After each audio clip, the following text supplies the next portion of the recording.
I'm Matias, I'm the founder of PRLab. Welcome to our YouTube channel where we discuss everything about innovation in the field of PR. Today we're going to talk about internal communication. So why is internal communication critical for your business? Internal communications is not just a buzzword, it's the backbone of effective business operations. Here's why it's absolutely critical to consider your internal communication strategy. The first one is efficiency. Internal communications streamlines your business communications, reducing misunderstandings and ensuring timely information flow, ultimately boosting productivity. It also helps to align external and internal communications, which maintains a consistent brand message indoors and outdoors of your brand. It also allows a horizontal communication, which encourages collaboration across departments, improving visibility, understanding, and unity. It also fosters feedback. It creates an open dialogue, leading to improvements, increased collaboration, and building a culture of trust. Internal communications also help with your crisis management because it provides essential information during crisis, it builds trust internally, and safeguards your reputation. Lastly, internal communications contributes to more engaged employees because it boosts the employee satisfaction, engagement, and productivity, resulting in brand advocacy and employee retention. Now let's talk about some types of internal communication that you can implement within your organization. First one is top-down communication, which is the essential channel for sharing vital company news and updates, where top management communicates goals and strategies. Change communication, which is vital during periods of change, ensuring employees are informed, enlightened, and motivated to embrace transformation. Crisis communication, which is crucial for tough times within the organization. It informs employees, prevents misinformation, and keeps everyone on the same page.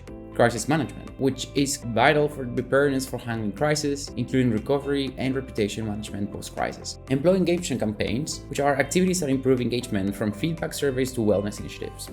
Bottom-up feedback, which encourages suggestions and feedback from employees to enhance management systems and employee experience. Cultural communication, which strengthens the organizational culture by promoting shared values and a sense of belonging. Peer-to-peer communication, which fosters collaboration and support among colleagues, creating a positive workplace culture. Inter-team communication, which facilitates communication within specific departments, enhancing teamwork and information sharing. And lastly, we have face-to-face communication, which establishes personal connections, rapport, and immediate feedback in diverse teams. Now, let's look at the step-by-steps that you can follow to establish your own internal communication strategy. First, you need to assess your current situation. You must evaluate your current communication tools, culture, and barriers to identify strengths and areas for improvement. Some people call this a SWOT analysis. Then you need to identify your audience. You have to segment your audience to tailor communication styles and messages to different teams, skill sets, and goals. Then you need to create an internal communication calendar, which is basically a plan of communication activities, which is scheduled within the month to ensure consistent, relevant, and timely messages.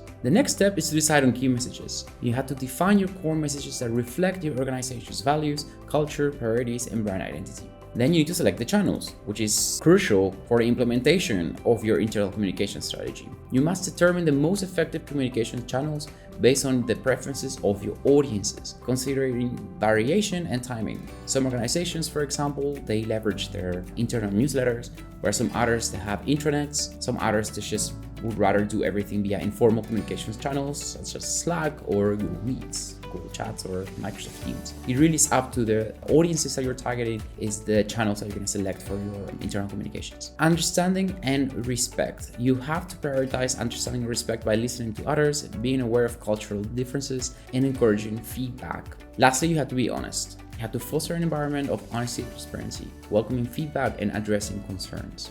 But you shouldn't finish the implementation of your internal communication strategy without tracking results. You must measure the impact of your communication efforts using predefined key performance indicators, KPIs, to drive accountability for change.